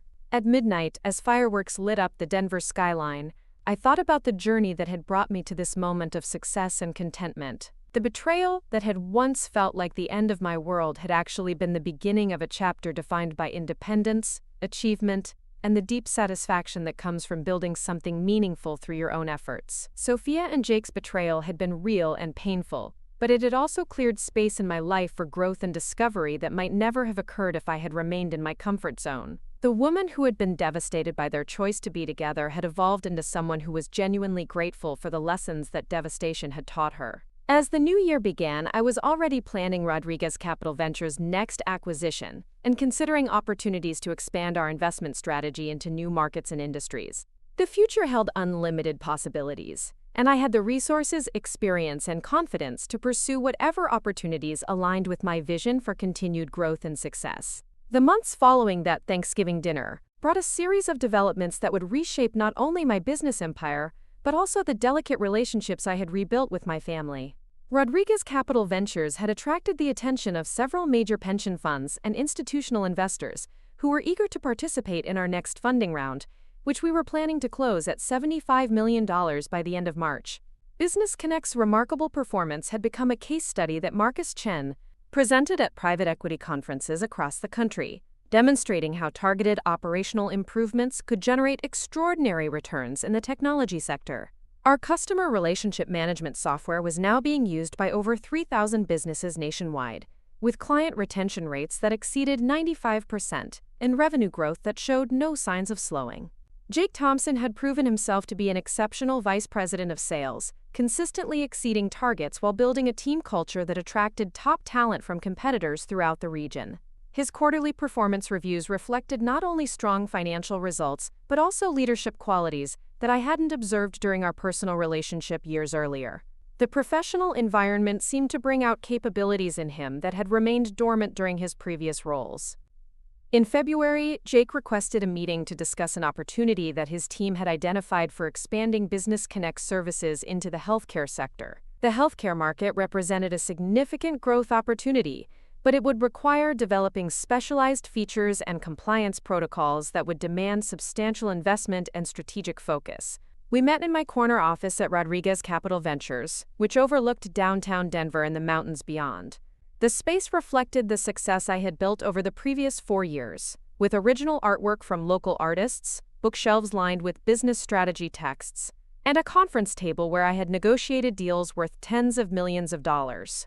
Jake's presentation was thorough and compelling, demonstrating deep research into healthcare industry needs and a clear understanding of how Business Connect's technology could be adapted to serve medical practices and hospital systems. His financial projections were conservative but promising, suggesting that healthcare expansion could add $20 million in annual revenue within 3 years. "This is impressive work," I told him as he finished his presentation. "But expanding into healthcare would require us to hire specialized developers and compliance experts. We're talking about an investment of at least $5 million before we see any return." "I understand the financial commitment," Jake replied, "but I believe the opportunity justifies the risk. Healthcare organizations are desperate for better customer relationship management tools, and most existing solutions are outdated or overly complicated." I studied the financial models he had prepared, recognizing the quality of analysis that reflected either significant personal development or hidden talents that I hadn't appreciated during our college years. "Have you discussed this opportunity with Sofia?" Healthcare expansion would mean longer hours and more travel for several months. Jake's expression shifted slightly, and I could see him weighing how much personal information to share in our professional discussion. "Sofia and I have talked about it. She's supportive of my career development, especially now that we're planning for the baby's arrival in April." The mention of Sofia's pregnancy reminded me of how completely our lives had diverged since that devastating night at Abuela's birthday party. She was preparing for motherhood while I was building an investment empire. Jake was focused on career advancement while I was considering which companies to acquire next. We had all found our respective paths forward, but those paths bore little resemblance to the futures we had once imagined. I approved Jake's healthcare expansion proposal the following week, authorizing the hiring of 6 additional employees and the development budget necessary to customize our software for medical industry requirements. The decision was based entirely on business analysis, but I was also curious to see whether Jake could successfully manage a project of this scope and complexity. The healthcare expansion required Jake to travel frequently for client meetings and industry conferences, absences that became more challenging as Sofia's pregnancy progressed. She had experienced complications during her second trimester that required bed rest, which meant Jake was managing both increased professional responsibilities and personal caregiving duties. I learned about Sofia's pregnancy difficulties through Mom, who mentioned during one of our weekly phone calls that Sofia had been hospitalized briefly due to high blood pressure and that Jake was splitting his time between work obligations and medical appointments. Mom's tone suggested concern not only for Sofia's health, but also for the stress that Jake was experiencing as he tried to balance competing demands. The information about Sofia's complications generated unexpected feelings of concern and sympathy. Despite our complicated history, she was still my sister, and the prospect of serious pregnancy problems touched something deeper than the professional distance I had maintained. I found myself thinking about her well-being during meetings and wondering whether there was anything I could do to help without overstepping boundaries. After considering the situation for several days, I decided to offer Jake additional flexibility in his work schedule to accommodate Sofia's medical needs. I called him into my office on a Friday afternoon and explained that Business Connect could provide temporary support staff for his travel requirements, and that he should prioritize family obligations during this critical period. "Emma, I can't tell you how much I appreciate this," Jake said, his relief evident in both his voice and posture. "Sofia's doctor says the next few weeks are crucial, and I've been worried about managing everything." "Take whatever time you need," I told him. "The healthcare expansion is important, but it's not more important than your family's well-being. We can adjust timelines and bring in consulting support if necessary." Jake's gratitude was genuine and touching, reminding me that beneath the professional relationship we had built was a shared history that included genuine care for each other's happiness. I might never again love him romantically, but I could still wish for his family's health and security. Sofia gave birth to a healthy daughter in mid-April, an event that Mom described with tears of joy during our next phone conversation. The baby, named Isabella Carmen Thompson, weighed 7 pounds and had inherited Sofia's dark hair and Jake's brown eyes. Mother and baby were both healthy, despite the earlier complications, and Jake was reportedly overwhelmed with happiness and new parent anxiety. I sent flowers and a thoughtful baby gift to the hospital, choosing items that were practical rather than overly personal but still reflected genuine good wishes for their new family.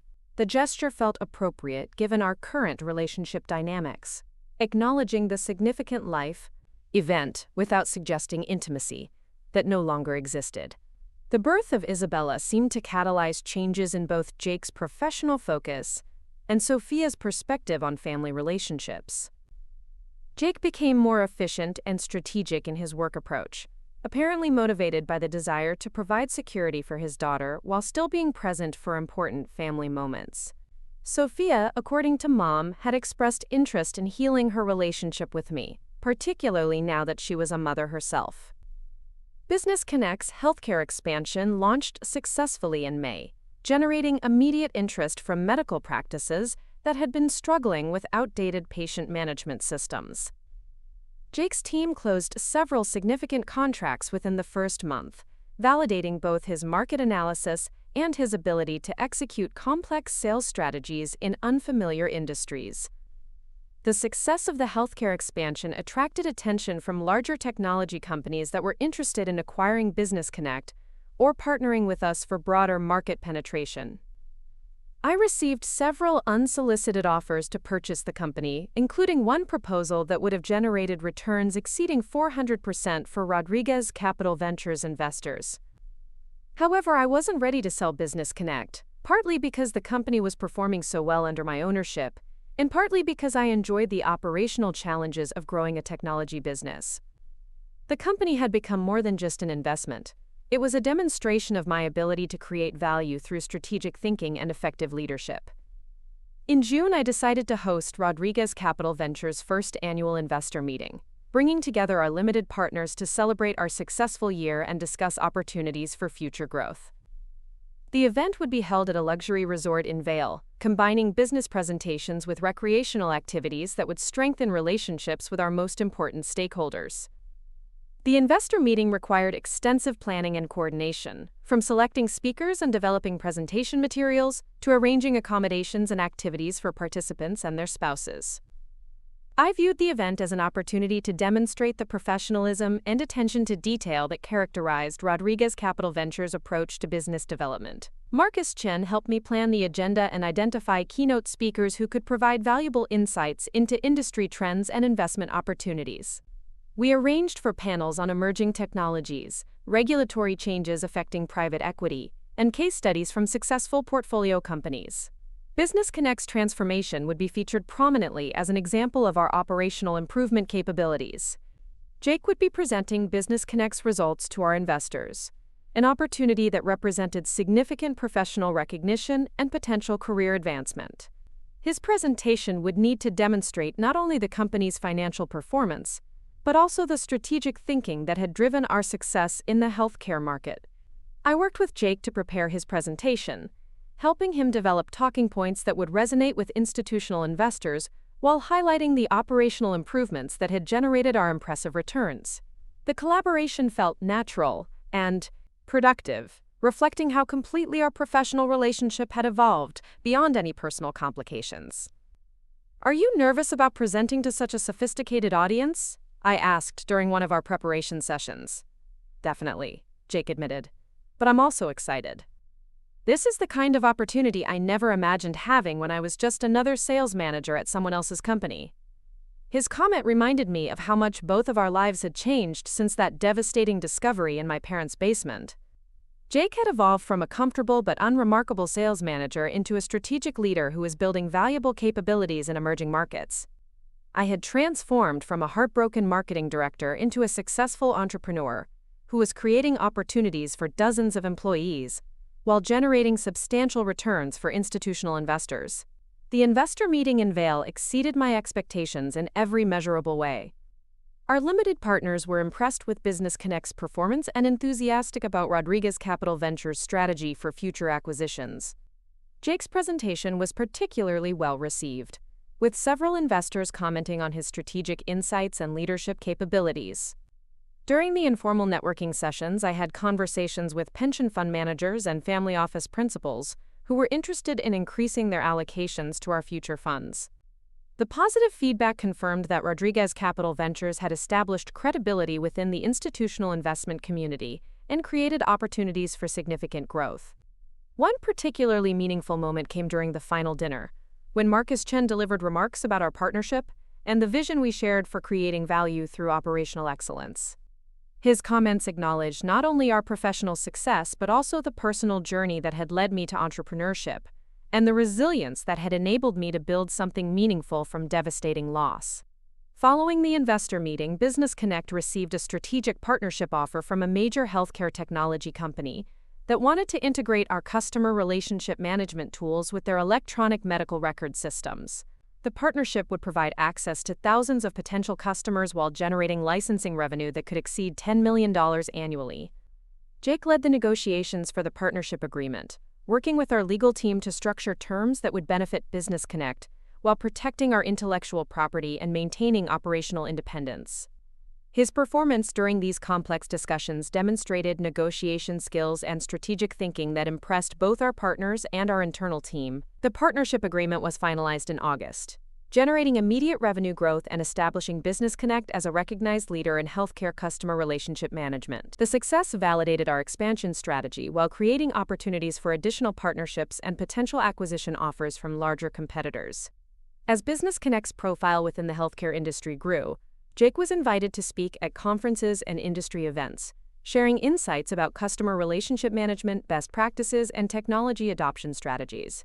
These speaking opportunities enhanced both his professional reputation and Business Connect's market position, creating a virtuous cycle of recognition and business development. During this period of professional success, I began considering whether the time was right to explore an exit strategy for Business Connect that would generate maximum returns for Rodriguez Capital Ventures investors. The company's valuation had increased dramatically since our acquisition, and several potential acquirers had expressed serious interest in purchasing the business. However, any exit strategy would need to consider the impact on Business Connect's employees, including Jake and his team, who had contributed significantly to our success.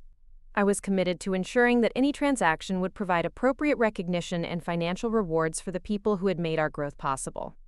In September, I received a formal acquisition offer from a Fortune 500 healthcare technology company that valued Business Connect at $48 million, nearly 4 times what Rodriguez Capital Ventures had paid for the company 18 months earlier. The offer included retention bonuses for key employees and commitments to maintain Business Connect's operational independence for at least 3 years. The acquisition offer represented a significant decision point for Rodriguez Capital Ventures and for my own entrepreneurial journey. Selling Business Connect would generate extraordinary returns for our investors and provide capital for pursuing larger acquisition opportunities. However, it would also end my direct involvement with the company that had served as the foundation for my success as an investor and operator. I scheduled a meeting with Jake to discuss the acquisition offer and its potential impact on his career and family plans. The conversation would be delicate, requiring me to balance transparency about the business opportunity with sensitivity about how the transaction might affect his future prospects. We met at a quiet restaurant in downtown Denver where we could discuss the situation privately without risking interruption from colleagues or clients. Jake arrived precisely on time, as he always did for important meetings, and I could see both curiosity and concern in his expression as we settled into our booth. "Jake, I want to discuss something with you that will significantly affect Business Connect's future," I began. "We've received a substantial acquisition offer that the board is considering seriously." I explained the terms of the offer, including the financial benefits for Rodriguez Capital Ventures and the commitments regarding employee retention and operational independence. Jake listened carefully, asking thoughtful questions about timing, integration plans, and his own role within the acquiring company's structure. "What do you think about the opportunity?" I asked after presenting all the relevant information. "From a business perspective, it sounds like an excellent outcome for everyone involved," Jake replied. "The acquiring company has resources that could accelerate our growth, and the financial terms seem very favorable." "And from a personal perspective?" Jake was quiet for a moment, considering his response. "It's surreal to think that a company I've helped build might be sold for nearly $50 million.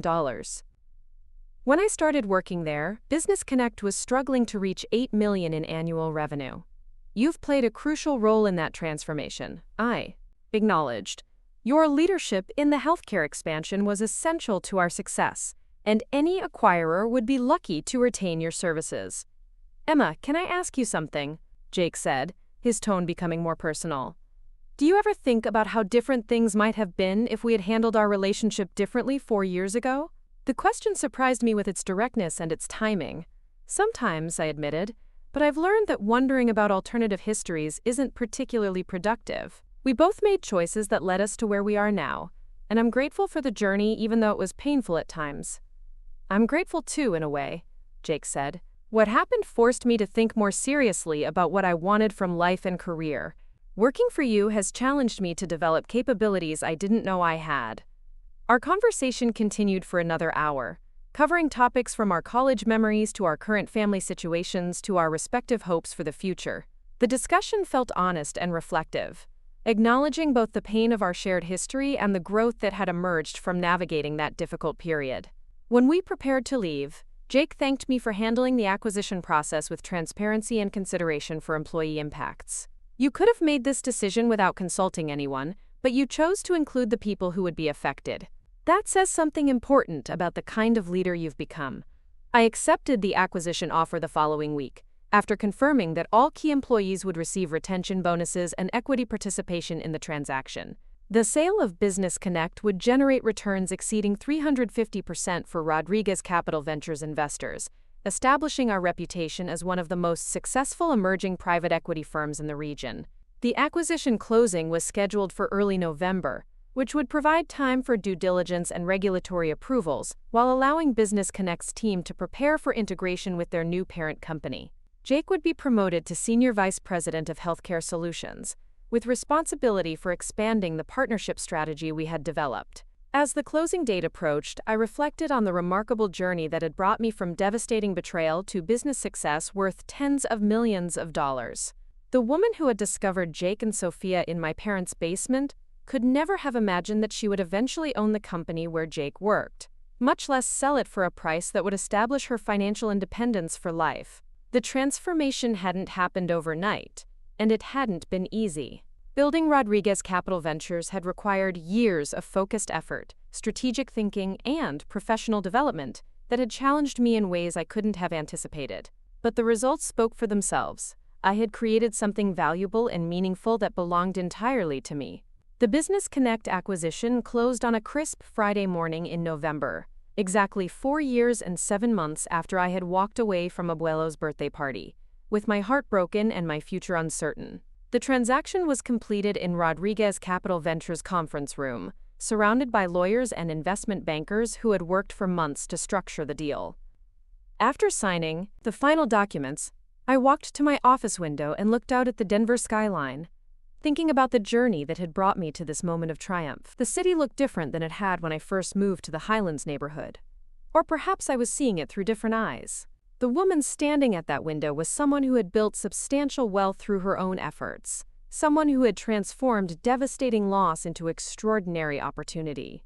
That evening, I hosted a celebration dinner for the Business Connect team, recognizing their contributions to our success and wishing them well in their new roles with the acquiring company. Jake gave a speech thanking everyone for their dedication and acknowledging the strategic vision that had made their success possible. 4 years ago, Business Connect was a struggling technology company with great potential but limited market traction, Jake said during his remarks. Today, we're part of a Fortune 500 organization with resources to expand our impact across the healthcare industry. That transformation was possible because someone believed in our potential and provided the leadership necessary to realize it. The following Monday brought news that Rodriguez Capital Ventures had been selected to manage a new fund focused on healthcare technology investments, leveraging our success with Business Connect to attract commitments from pension funds and university endowments. The new fund would have $200 million in committed capital, making it one of the largest healthcare-focused private equity funds managed by a woman-owned firm. The healthcare fund represented an opportunity to scale our investment strategy and create even greater impact within an industry that desperately needed better technology solutions. I would be able to apply lessons learned from Business Connect's transformation to help other healthcare technology companies achieve their growth potential. Christmas Eve dinner at my parents' house in Boulder provided the perfect setting to share news of my latest professional achievements with family members who had supported me through the most difficult period of my life. I arrived bearing gifts and wine, as had been our family tradition for as long as I could remember. Sofia and Jake were there with Isabella, now 8 months old, and beginning to crawl around my parents' living room with the determined energy that characterizes babies discovering mobility. Sofia looked healthy and happy, having recovered completely from her pregnancy complications, and Jake appeared confident and content in his new role as both father and senior executive. The evening's conversation touched on many topics, from Isabella's latest developmental milestones to Dad's retirement plans, to Mom's volunteer work with local charities. Eventually, the discussion turned to professional updates and career news, providing an opportunity for me to share highlights from Rodriguez Capital Ventures' successful year.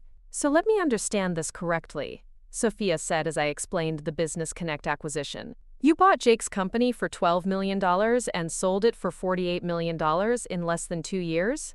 That's essentially accurate, I confirmed.